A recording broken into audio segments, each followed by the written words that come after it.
my mind can never remain empty. It will have something. If I leave it open, then naturally negative thoughts will come. So don't give them a chance. Go on feeding them with positive thoughts and be grateful for what you have. That sense of gratitude. Because what you don't have is endless. Hi and welcome to another episode of the People Hum interview series. This is your host Anushka at People Hum. People Hum is an end-to-end one-view integrated human capital management automation platform, the winner of the 2019 Global Cody Award for HCM that is specifically built for crafted employee experiences and the future of work. We run the People Hum blog and video channel, which receives more than 400,000 visitors a year, and we also publish several interviews with well-known names globally every month. We have with us today Ashok Grover. Before switching to full-time consultancy, Ashok spent almost 4 decades in the Indian industry of repute in areas such as operations, materials, and HR, and held unit head and corporate functional head positions. Currently, he works as the director at HR consulting firm Skillscape. Ashok has expertise in areas such as balanced scorecard training, executive and leadership coaching, DISC psychometric services, competency mapping, and much more. He's a certified facilitator for BPM2, that's Bulletproof Manager Training Programs, a certified 360-degree feedback facilitator, professional coach, and executive leadership coach. We can't be happier to have him share his views with us today on LeaderSum. Welcome, Ashok. We're thrilled to be talking to you today. Thank you. Thank you so much, Anushka. It's a pleasure for me also to be here. Likewise, the pleasure is absolutely ours. Thank you just for taking out the time to share your precious views with us. So, Ashok, diving right deep into the interview, you've been the director of Skillscape for 13 years now, and you've also published a workbook. So, could you just speak about your plans on writing about management, HR, and personal development? See, actually, when I started Skillscape, basically it's my own company. So I started 13 years ago, and it just I never actually considered it as my as a business. It was just my passion. I just wanted to do what I love to do, and in fact, a very big reason behind this was that since I was in employment, so one day comes when you retire, and when you retire, you retire. It is just a sudden break, and maybe you can plan beforehand, but there is altogether a change of life, a big change. I was when I saw the people around, I was not very comfortable with that kind of scenario. I thought I got to have, I got to be my own master. So I decided, let me be on my own and do whatever I want to do, as long as I can do. The rest is left to the God.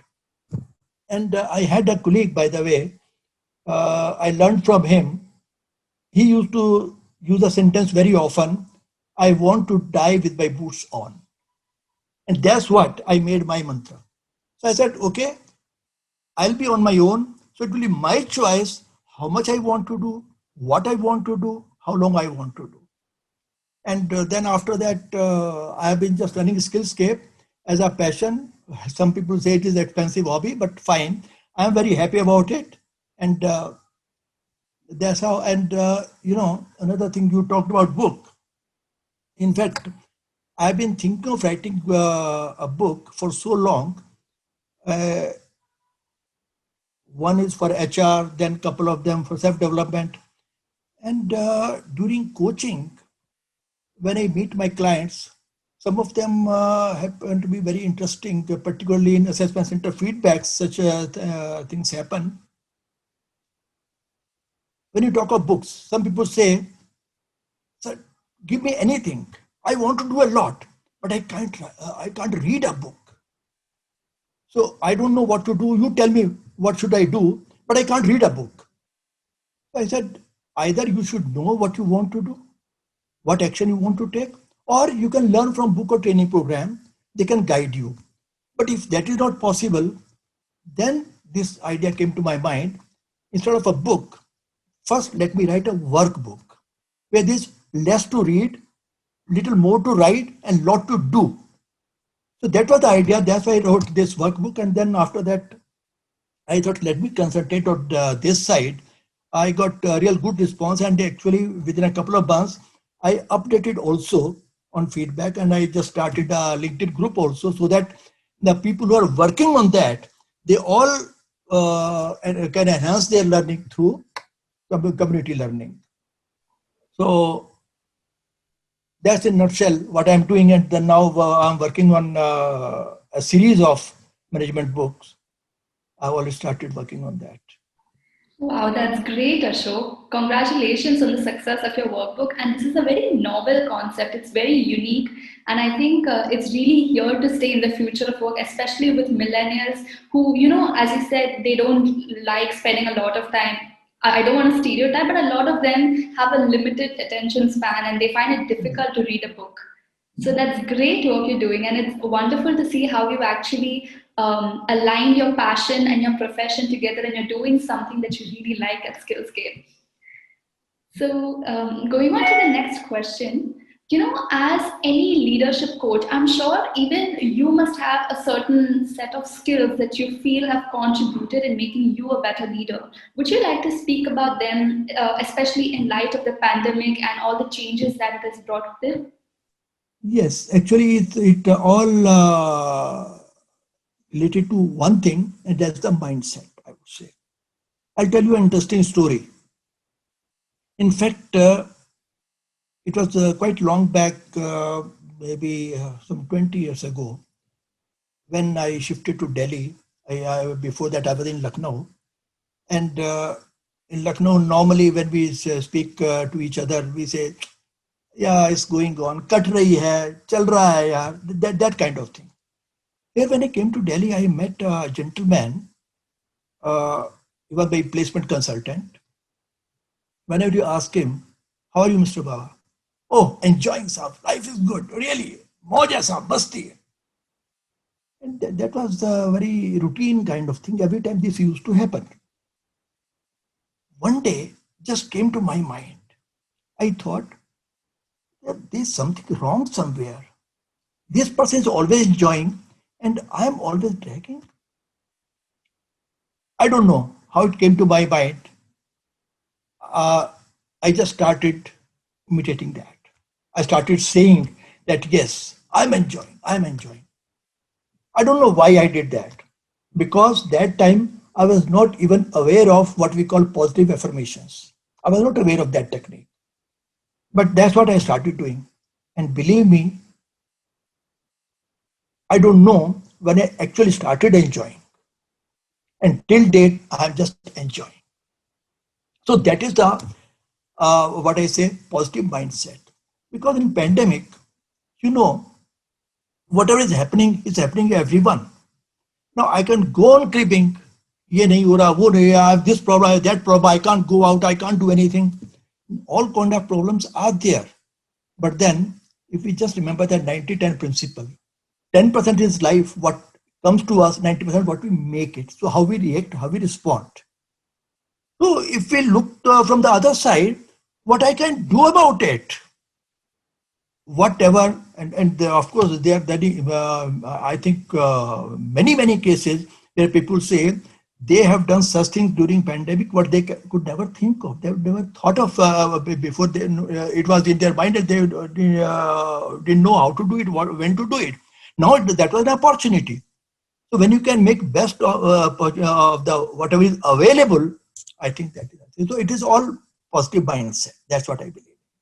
Absolutely, I can't agree more with you. So it's basically taking any adversity and looking at it as a new opportunity to maybe upskill yourself or do better and have a positive mindset. That's what you're saying. Oh, Exactly. that's great, Ashok. Thank you so much for that enlightening insight that you provided us with. For example, just take my case. Of course, I was having less time for writing and more for my consulting. During this period, I switched over more of writing and consulting little bit. Whatever there was, it was virtual, but that was fine. So I spent more time on writing. Right. So the pandemic has a silver lining too. We Sure. discover aspects of us that we never really focused on before. And many times, even we have this training programs also, we have this exercise. We give you lot many negative news and we say, okay, discuss and find out what is positive in it. And people are able to. Right, absolutely. I completely agree with you. Thank you so much for that answer, Ashok. So, going on to the next question, as part of your work, you hold expertise in DISC psychometric services. And what I'm really intrigued to learn is how these psychometric tests really, apply to the work of HR professionals. And also, like, where do you think exactly psychometric testing stands in terms of scaling employee performance? Look, in fact, whatever you talk about, I have a story with me. I love sharing stories. Psychometric, first of all, I would say it is not a test. Very often we do a psychometric test. Psychometric test is not a test because in test there is something right or wrong. In psychometry, there is nothing right or wrong. And how I fell in love with DISC,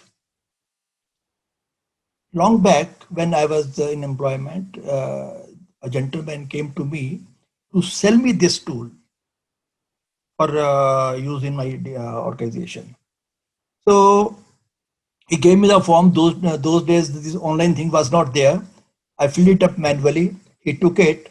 After a couple of days, he brought the report, and I tell you, I was shocked in disbelief, as if somebody had shown me the mirror. The report was so accurate, but of course, it all depends how honestly I give my response. And that was the very first day. After that, we started using it for all our senior management people uh, every year. And then we started using it for recruitment also for senior positions. And as I said earlier, there's nothing right or wrong. It is my personality. Now, sometimes we talk of, and very often people do ask when you give them the report, they say, so tell me what it should be. What is the ideal profile? There's nothing ideal profile. There's nothing known as ideal. Yes, when you talk of particular role, particular function, yes, there can be ideal profile. Now, the thing is, yes, my profile is my profile. That is fine. But whether it suits more to production or sales or marketing or quality, that is a separate issue. So that's where this thing comes, how we can make best use of the people available. That old thing, what we say, round peg in the round hole and square peg in the square hole. And I'd give a very crude example when people say what they should do about it. Now, this report is there with you. Now, you read it. I say, you have to see, this is your report, somebody showing you the mirror. Now, how comfortable you are with it and what you want to do about it, what you would like to do about it. If you are comfortable with it, there's nothing to be done. No need to change. I give a simple example. I say, I look at the mirror. Okay, this is my face. This is what I am. Now I have gray hair. And I say, okay, fine. I mean, it's good. I like it. And there's a sign of maturity and it suits me. I'm comfortable with it. Absolutely no issue. But if I say, oh, no, just look at that Mr. So-and-so and he colors his hair. He looks so smart and so young, so much younger. I think I should also color my hair. I should color. Nothing wrong in this also. But if I continue thinking that, oh, I should do that, and I don't do it, there's the worst thing to happen. So I say, it's your profile. Now I can only tell you, okay, yes, this profile will work better in a production role, in a manufacturing role, in a marketing role, or where.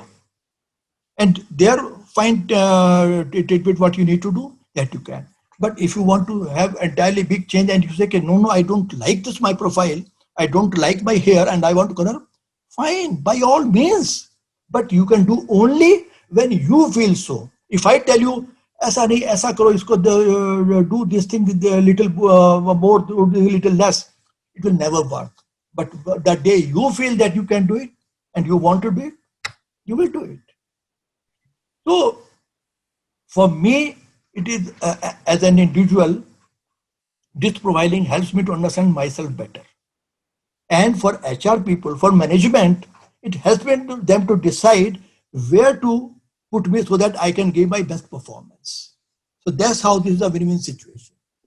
That's great. And thank you for that example. It was very easy to understand. And I really agree with you. And so the urge and the drive should come from within. Like we can't look for it outside of us.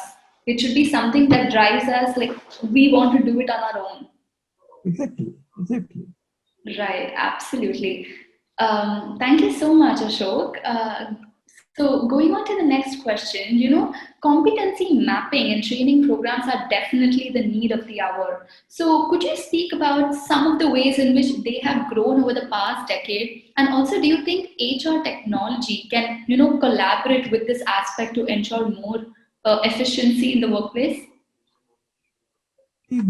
First of all, we have this so-called model where we say TNI, training need identification. I wrote long back that forget TNI, go for DNA.